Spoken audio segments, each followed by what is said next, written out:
Hey, my name is Norman Farb. I'm an associate professor of psychology at the University of Toronto, and I want to talk to you today about something you can do in 2 or 3 minutes to help your mental health. We call this practice sense foraging. It's all about using your senses to get out of your head and help then expand the places your mind can go.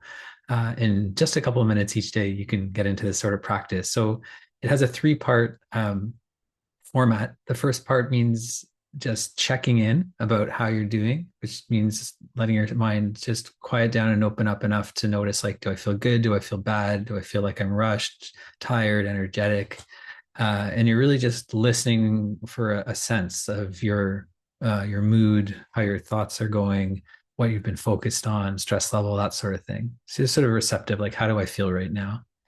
And after about 30 seconds, you can then shift into a mode where you're actively exploring your senses. You can look all around the room you're in and try to see, what's something about this place that I don't normally pay attention to, that I can pay attention to? Can I hear anything that I wouldn't normally be listening to?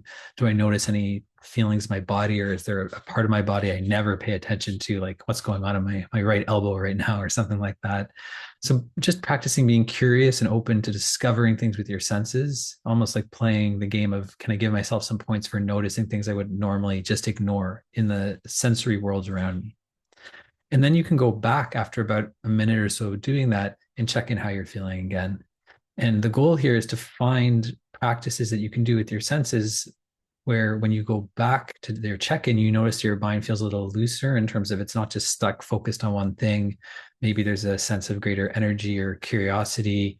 Um, Maybe it lets you just reset and complete whatever you're doing before and be ready for moving on to what's next in your life. So that's a 2 or 3 minute practice of sense foraging where you check in 30 seconds, move on to exploring your senses in some way for about a minute, and then check back in for another 30 seconds to see if it made a difference. And when you discover things that make a difference, those are things that might stick with you. Thanks for listening.